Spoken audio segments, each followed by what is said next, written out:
Bali, pinadala ko sa Jernix Boys at pinabuksan ko na kasi hahabol ako, may lakad ako. May tama boss at walang piston lock yan, kabilaan. Pero may piston lock, di lang nyo napansin, ayun. Ayun. Pero yung kabila, wala talaga siya. So, exabog siya, pero ayan, dahil dito, wala siyang pin lock, tumakas. Ganyan ang tunay na walang pin lock.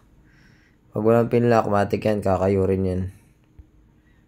So, kabila, paikot, gastado ang block, may dahilan yan. So, dito naman, yung complaint ng customer is, wala daw supply ng langis papunta sa head pag binubuksan yung tappet, kasi nakatakip na masyado. So, disabled siya. Okay. Yan, dahil exabog, ayan. Yan, so, what's up mga kapulido? Genix Motor Part. Yo, what's up? Another content for today para may mapulot na kalokohan. Hindi. Ito'y katotohanan lamang. Ito'y taga Pampanga. Halos na mahigit 50,000 na daw siya sa gastos nito. Kasi marami na naging proseso ang pagpapagawa nito. Tapos saglit lang nagagamit. Hanggang nag-convert pa nga daw siya ng Aerox head block. Tapos nabasag lang daw yung conversion plate. Kaya so ito yung piyesa niya ngayon, 59 na LC. Kaso for junk shop na lang to. I'm so sorry. Ang setup niya ngayon is 59 pin 3. Bale, ito kaninang binuksan. Tapos ang head niya ito ng exabog rechamber. Pero okay pa naman kasi may minor naman maayos naman yung minor. So hindi ganong natamaan yung valve seat. Pero hahabulin pa natin to mga kapulido. Camshaft parang sun siguro, ewan ko lang, pero pang roller type siya Pero hindi na natin gagamitin to. Nagasgas din pang roller type siya, pero ang rocker arm niya is pampad So magiging setup namin ay 63 LC rin 2B. Ang problema, dahil exabog siya, buti na sipat-sipat ko, itong kanyang connecting rod ay UP. UP pala ang problema, bakit binuo pa ulit? Dapat in overall, pinalta ng Conrad. Buti nasipat ko ang kanyang Conrad. UP siya. At saka kaya naisipan kong silipin, hindi ko sana yung overall Kaya naisipan ko rin silipin yung kanyang Conrad. Kasi, bakit ganito ang gasgas ng block?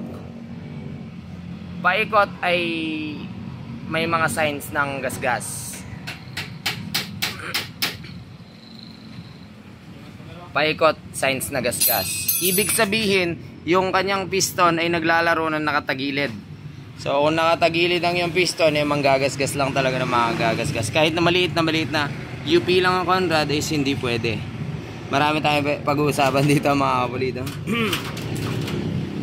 So hindi na yung pwedeng i-plug and play. Tapos, ito pa yung isang problema ni sir. Ayan, oil pan niya butas na. Ngayon, after daw magawa nung mech, bakit daw wala namang bomba na langis sa ulo? In-epoxy ito, tapos syempre, mahina yung lalabas na langis. Ang magiging remedy namin dito is i-disable na namin yan. Tapos, bypass tayo, ilalabas natin yung langis para may supply ang ulo. Tignan natin, kung lagyan natin ng oil cooler, pwede rin naman. Kaso baka mag-hold kami sa oras. Pero tingnan natin. Overall namin, pero hindi ko nagagawa ng video. Bibigyan ko lang kayo ng mga details. Overall natin, i-bore out namin kasi yung bore out niya is bitin. Umuumpog dito yung block. Kailangan namin i-bore out ng mas malalim para maipasok natin yung bagong block. 63 na San LC. Tapos Conrad papalitan. Bypass tayo lang dito sa labas. Tapos ito grinder lang ang ginamit. So tornoyin ko ito mamaya. Lalagyan ko ng labi para sure safe yung hose. Kasi may chance na baka mamaya masaldak, matanggal. Pero kung may labi yan, hindi siya tatakas. Ito pa, yung mas malala mga kapulido. Ganito ang totoong tumakas. Ay, ganito ang totoong walang pin. Kasi may napanood akong video. Ang deklara, kaya daw sumabog kasi walang pin. Hindi po sasabog ang motor kung wala yung pin ng piston. Ito ang pin ng piston na.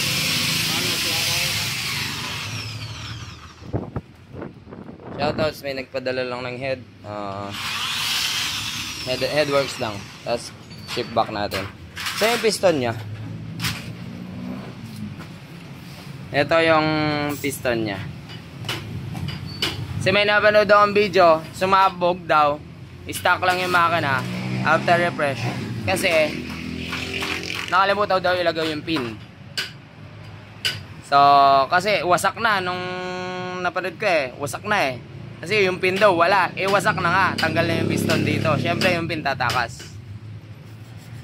Ang totoo, para malaman yung walang pin, eto eto, totoo to, walang pin.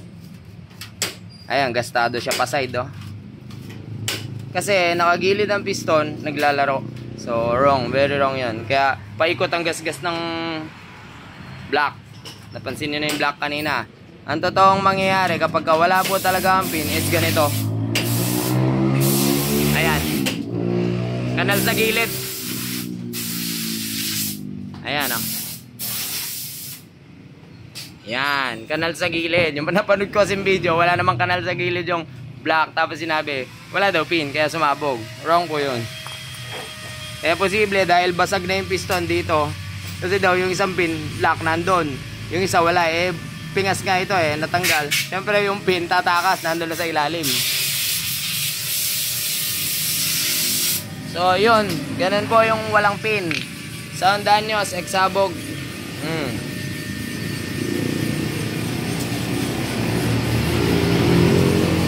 Kita nyo yung gasgas, paikot. Ayan lahat may gasgas kasi naglalaro ang piston nakatagilid.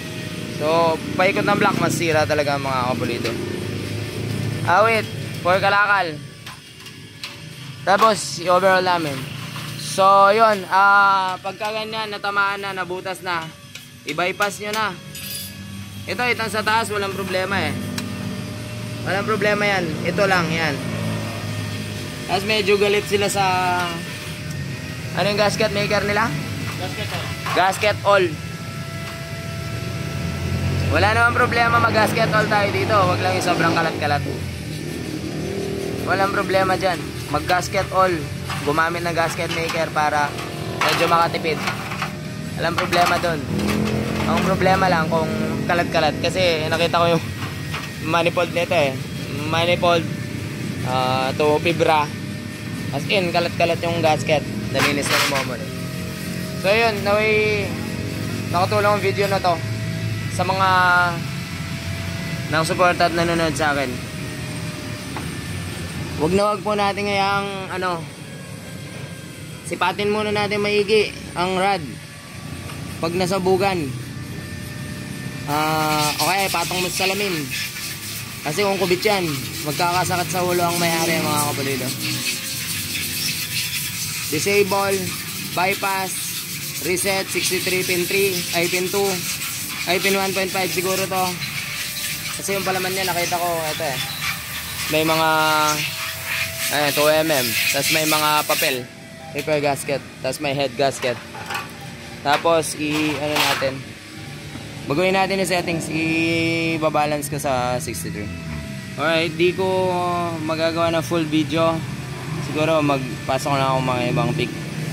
Kasi sobrang busy mga kapulido. Salamat po sa panonood. Suporta sa Genrix. Alright. I-update lang tayo mga kapulido. Bali ayan, nag-balance ako sa crank niya para sa rod na 1.5, tapos yung light and pin niya, yun pa rin yung ginamit namin, okay naman. So hindi naman ako basta-basta pumapalit nang pwede pa rin naman. So upon balance, napansin ko rin to, nakalighten ang kanyang sigunyal, kabilaan. Side bearing, nagbago na kami. Yung bypass, ito, ayan na, oh. So, ang ginawa ko is sinugot ko tong spray ng langis. Binaraan ko ng steel epoxy to para hindi makadaan pabalik ang langis. So, barado na yan. Hinugot ko ito, tapos pinasokan ko ng steel epoxy para solid ang pagkaka-seal. Yan, walang problema yan. Dati naman ang butas. Ito yung butas ng oil pot dito is natakpan na rin. Sure takip yan. Tapos, yan, hanggang loob, may steel epoxy yan. Kaya may steel epoxy yan hanggang loob. Kasi kailangan nating harangan ng sigurado. Kasi baka mamaya, matulak lang ng malakas na langis. Mag-high flow kami ng oil pump. So, silyado yan. Ang hindi nabarahan, ay hindi... Dali, salpa ko muna. Ang hindi nabarahan dyan is yung kung makikita nyo, ayan o. Yan, barado na yung papunta sa kanan. Itong pakaliwa, ito yung papunta sa sigunyal, which is ito yung butas nyan. Yan. So, napaka-importante niyan mga kapulido. So, pwede namin isara. All goods. O, share ko na lang din. Kapag may sideways ang sigunyal, kailangan nating maglagay ng spacer sa loob ng side bearing. Ayan, tulad nito. Kasi maluwag na ang kanyang shell. Lumang-luma na eh. Yan. Dahil pin 3 yan, timing chain tayo, mas mahaba compare sa stock. Genuine.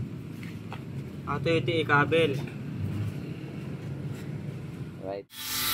So palit kami studs kasi kulang na. Palaman namin 4mm.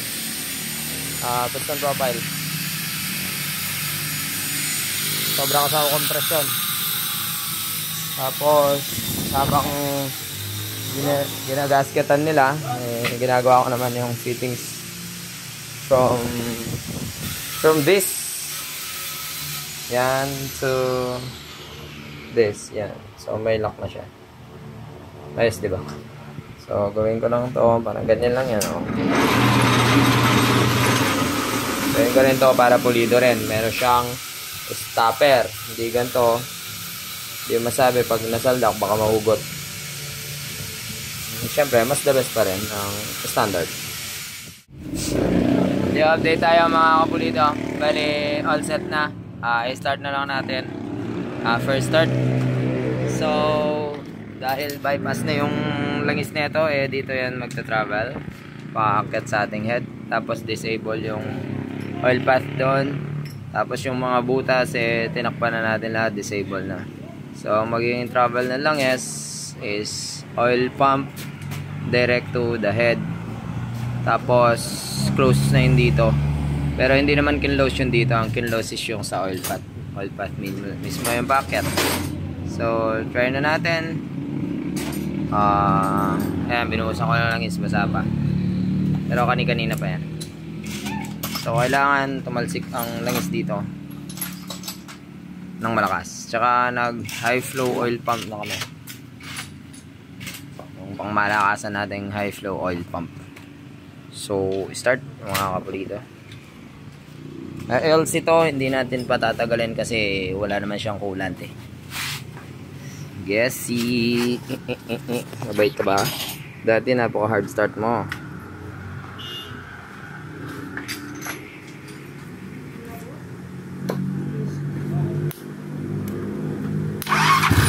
Yun.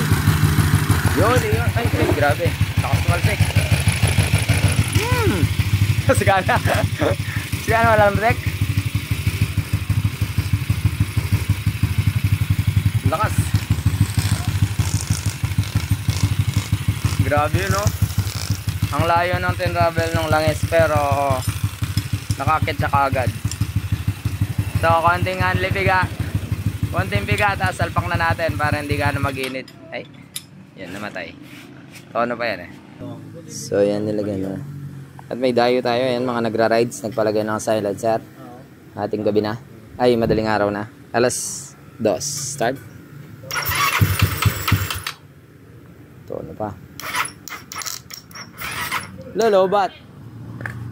Batlo. Yan, nakairam na tayo ng ano? Boss ka no? 50 boss. Yun. Konting biga lang kasi wala palang foam seller.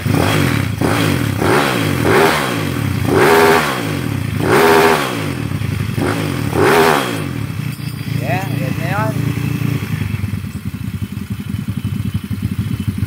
Stock is good. Ito lang narinig oh. Ingay. Alright. Tayo na natin at mainit na.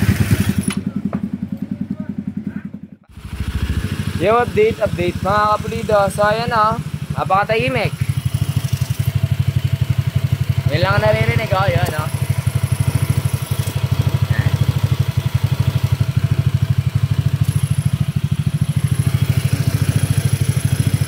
So, yan.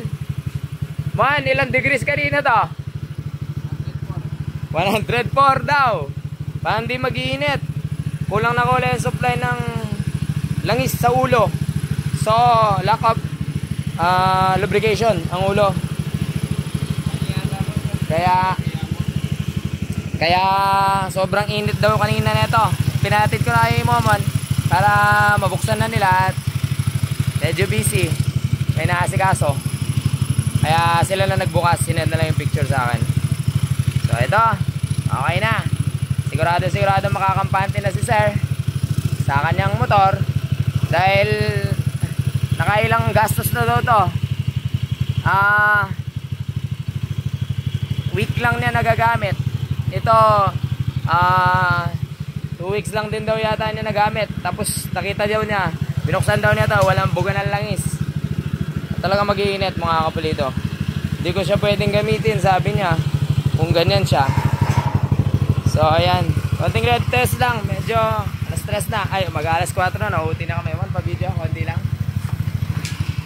At ayan, 58 degrees lang. Ayos na. 199cc nito. Gentrix 7.6.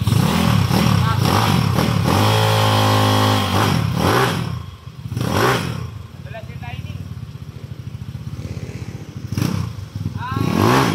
Ito palang pipe. Bali papatubo ko pa pang salty stacket. 26.7 turbo. 28. So papatubo ko pa to pang 200cc para ano. So minor testing lang. Sakat pa sa pipe. Medyo gawin lang kami sa oras. Overtime pa na lang.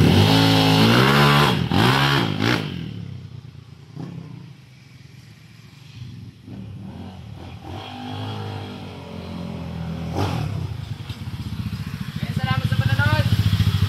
Mga kapulito. Okay, marami kayo